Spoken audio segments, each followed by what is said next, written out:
Okay.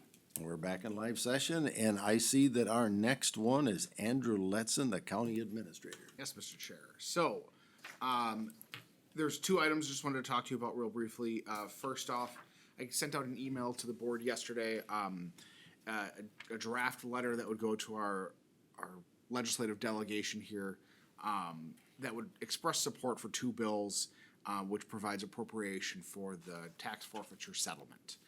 As we discussed at a previous meeting, the Tyler versus Hennepin case that was decided by the Supreme Court against the state of Minnesota ruled that our tax forfeiture process in the state was unconstitutional. Following that, there was a class action lawsuit that was filed on behalf of individuals who had had their properties forfeited, and a settlement has come to terms between the counties involved in that, as well as the Attorney General's office. The total estimated settlement would be $109 million. And the legislative leaders and the governor have included that in the supplemental budget targets. Included in the bill, that cost would partially be offset by the sale of tax forfeited lands being held by counties, which is estimated to be about $26 million would go back to the state. As you know, tax forfeiture is one of those things that the state mandates that we do in the way that the state prescribes that we do it, and as such, counties have taken the stance that this is something that the settlement is something that should be funded by the state. When we do receive positive revenues out of the sale of a tax forfeited property, it is not just the county who receives those revenues, but they are distributed to cities, townships, and school districts to cover their tax liability that was owed to them. So, based on the estimate that's been put together through the settlement process, the total liability for Meeker County is about $500,000, is what is estimated. Based on our last completed audit in our tax forfeiture account, we have $13,000. So as such, it is imperative that our legislative delegation support these bills and help move them through the legislature so that we can ensure that this liability is covered. So with that, I drafted a letter and asked that Paul sign it on behalf of the board, at which point it would go to them and we would seek their support. So just an update on that. Second, last week I attended the County Administrators Association's Spring Technical Conference, where we had an update from folks from the Office of Cannabis Management that I thought you might be interested in. So, as you know, they are in the process right now of establishing the legal recreational cannabis market. And to do that, they're developing the rules package, as well as guidance for local governments on zoning regulations. They anticipate that they will produce a workbook for local governments that will include prescriptions of what's required by statute, as well as guidance on appropriate uses and how cannabis businesses operate. The intent is that we will be able to use that as we craft our zoning ordinances. They have multiple priorities that they're working on simultaneously, including legislative changes, as I'm sure you've heard about in the news, rulemaking, standing up their agency. Currently, they have 12 employees, which was up 2 from a week ago. So they are growing and helping them move through this, but it's been a slow process for them because they had no staff to start with. Legislatively, what they're looking to do is change the order in which applications move through the process. What's written in statute today is they come to local governments first, they get all their approvals, then they go to the Office of Cannabis Management. They've recognized through discussions with other states that have legal cannabis markets that there's a lot of work that needs to go into building that business capital and establishing those plans, and they want to make sure that local governments are not being inundated with unviable businesses seeking to purchase properties or get zoning approvals when they may not get a license from the state. So they want those folks to have an assurance that they've met certain benchmarks before they come to local governments. So the process essentially, what they're proposing, and if it's approved by the legislature, would be they go to the OCM first, they go through this vetting process, which is anticipated to take 4 to 6 months. Then they come to local governments for zoning approval, then they go back to get their license from the state. Based on this, and the fact that included in that legislative change is kind of an early start for individuals who meet certain social equity requirements, we which would begin as early as July 1st. They would have a lottery to start handing out those licenses or those pre-licenses, preliminary licenses to those folks. We may not start to see zoning applications until October, November, December at the earliest. They anticipate that their rules are not going to be finalized, and therefore the market can't open, and really we can't provide approvals until the end of the first quarter of 2025. So that's really March at that point is what they anticipate is going to happen.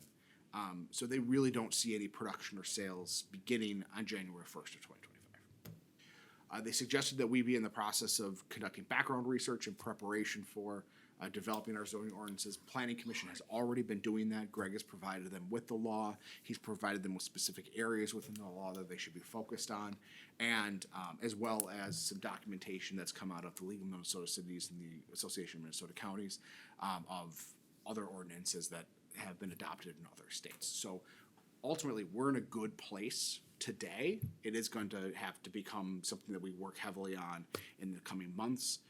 But OCM is anticipating that they'll have that guide for local governments in June or July ready to go. So at that point, then I think we'll be ready to really get moving on developing our zoning ordinance. So is nobody selling it, just in the reservation?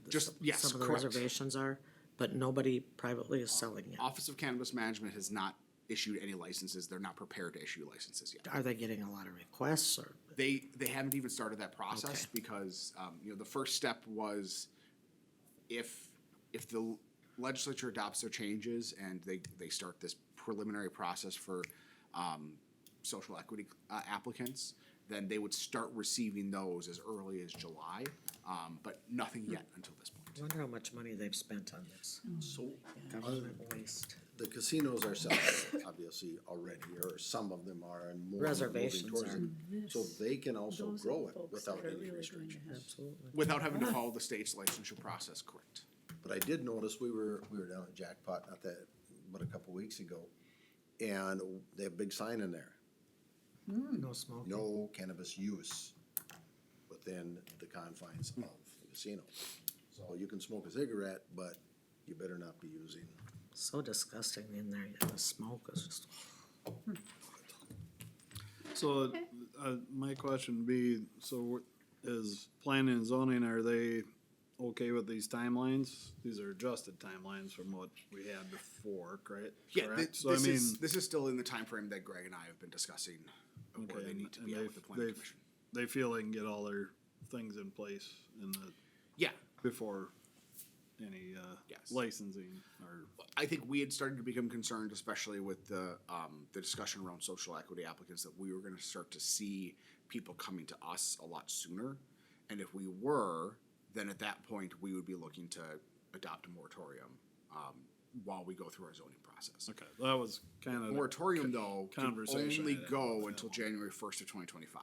Gotcha. And based on what OCM shared with us last week,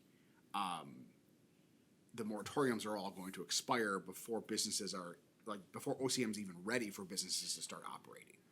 Okay. So That was it's So- kind of moot at this point. so if it's Okay, the that social was the equity part, who does that involve? I mean, the I reservation. don't have the full list, but Who could we have come to us here that would qualify for yeah, that? I don't have the full. You don't know? I don't know who this, I'd have to look at the definition, but generally it's individuals or populations that have been negatively affected by the war on drugs. By the what? The war on drugs is what they've defined. That's, yeah, the conversation I had with Greg a few weeks ago, I think it was before this report. So, I mean, he was a little concerned at that time of, Yes, and Timelines They and how they were things very open in the way that they wanted to have the way they had dialogue with us about where they're at, where they're expecting to go, and they expressed that they want to continue to do that, and we've invited them to come and speak to us again in July. And so okay. So they weren't very prepared for this, were they? the legislature, I think, moved faster or set some timelines that were faster than what a new agency could set up. Did they hire one director that quit already or something? Didn't I read that? That was an issue that they ran through as well. All right. That concludes my report. That is the administrator's report. Now, we're due at the Legion in 15 minutes, so do we want to suspend with the commissioners' reports and. Minus. I don't have Or, much. or should we just abbreviate them as best we can? Good Okay, I was on All right. Good vacation. idea. I can start. all right, Okay. Steve starting. I had, nothing. Next. We had a I know what I'm DOC, gonna be saying too, not much. we had a DOC meeting, Department of Corrections meeting I had, with county attorney. I'll leave that be, that's an ongoing process, and other than that, if anybody attended drug court, I did not make it to that. Drug court, That's, I was gone, I didn't that's even. not yet, is it? 15th, I had written down on my calendar. When is drug court Was that graduation? just yesterday? I don't Randy know, doesn't know, It'll be don't, a Wednesday. okay, it's tomorrow. maybe it's tomorrow then. 17? All right, well, I'm reminding you then, that Yeah. that's all I had in the last 2 Well, weeks. that Erin that spoke to us is the 15th, that's her graduation from drug court. Okay, well, that's what I had written down. That's what I have written down, 15th of May. Get a kick out of me as a paper Okay. calendar. Okay, well, that would change. Cause you said it's always on a Wednesday, so, Look at, so we didn't miss it. We We're haven't good. missed it. All right, sounds good. and just a quick reminder, DARE is coming up too, possible 10th. Just to keep that in mind, Steve, cause you always go to that Okay. graduation. There, all right, then on Mother's Day. Beth, So I was gone, I had a lovely vacation, if anybody wonders. I did have a hospital board meeting yesterday, and I'm just gonna, a couple things. The foundation, report was that they purchased 5 chairs for the infusion, new chairs for infusion, as well as some games for therapy. What they're gonna work for with their golf tournament this year is a safe room. In light of the stabbings that went on over in Wilmer, and, we had some dangerous person up there not too long ago, they're gonna find a place, the safe room is to put a patient in. And so, and we did decide as a board that we're gonna go ahead and do it right away, because the staff needs. safety of the employees has gotta Safety of be the employees. upmost and first. We, she's been meeting with the sheriff. Brandy talked to you a lot. I think Mary Ellen I've been getting a lot of positive, reviews from her in public, so. And we're gonna resume the plans, probably midsummer, we're gonna start working on the clinic plans again, now that she's in place, so. And I'm just gonna tell you one quick story from my trip. So, we always talk about how important public transit is, and people need daycare and they need housing. So on a day like this, only pouring rain, we had gone into town to pick a little gal up from dancing. On the way back, there was a gentleman walking down the road in the pouring rain with an umbrella, a big umbrella. And Teresa, my friend, said, I'm gonna pick him up, and I go, really? She said, I know him. He walks 5 miles a day one way to get to work. And then he walks back home, because they do not have public transit available. And it really touched my heart, and he was so appreciative of the ride. 5 miles he walks to get there, and 5 miles to get home. And I mean, it was pouring rain and when we stopped, so it just made me think how fortunate we are here and what they're lacking, what a bus would do for that guy, but still he went to work, so there's hope someplace. That's my report. Very good. Julie? Okay. Well, last week, April 1 through 7 was the National Public Health Week, and of course, our Lori Turning is our public health supervisor, and she had been posting daily information online and addressing local health issues. Her team, they're doing a nice job reorganizing their space. During the remodel, they've been welcoming and training new staff, so that was all of last week. So she did a good job with that. And then I had a wonderful time on Monday, the 8th. I gave a presentation to the Litchfield Community Group, which formerly was known as Business and Professional Women's Organization. Their theme for the year is learning about local government. So I enjoyed sharing with them some basic responsibilities, and I had lunch with those folks, and I did receive a lovely thank you card, but that I just thought I'd share with them. Then today at 11:45, we are to gather with the American Legion Boys and Girls Club, and we are on a little bit of a time schedule. We look forward to that. Then this Thursday now, the 18th, I'll have the Pioneer Land Library meeting. And do we have a work session, Andrew, on the Yes. 23rd? We do. We will, okay. I got one more quick thing. I signed up to do the consortium but it lands on the same Friday as my Central Minnesota Jobs and Training. It's happened twice now. So I cannot do both. So if somebody could think about it, I need somebody by May. Either take Monticello, which you can do online, or it's always on a Friday. That's that health consortium group? Yeah. Yeah, that's, I Mental know, health they're asking consortium. all the I time. know, and I've missed 2 meetings already. What, it's on a Friday when? Well, now the next one is on May, I believe it's the 16th. Oh, that's a That- Thursday, Okay, then it's the 17th. 17th. I'll look at that. Okay, somebody has, I can't do both. I didn't realize that when I took it. I don't usually, other than CCT, my Fridays are usually open. But we both have Fridays for CCT too. Yeah, so- but that's only once a quarter, so it isn't quite so critical. All right, So, my report is, I attended a SWIFT meeting, very good, it was all local people. And we just sat around and talked about what this county needs and what we could do, and, it was kind of a universal housing. Let's keep people that work here, living here, so. Then I went to, had a Prime West meeting, and I'm only gonna share one thing from there, and I've shared it with Andrew already, but Ann, our person runs the pharmacy, shared with us, some slides about our most common used pharmaceuticals. And the one overwhelming one, out of all 24 counties and all the people that are in our group, we have one person who has thyroid eye, now I lost the last word. Hashimoto's? But they have to have this injection. This one person has, used $2,169,000 holy moly. worth of medication. So, it kinda goes to show you one thing, Prime West takes care of what people need. Yep. Because they are a member of ours and we take care of it. Then came the big discussion about a very famous drug called Humira. And how they've been Called able to what? keep their patent because they change just enough so that their patent stays live, because most patents run out in, is it 6 years? 20. I don't know. It's, yeah, I think it's like 20. is it 20? Okay, It's your meeting, come on. I don't think. Teach us.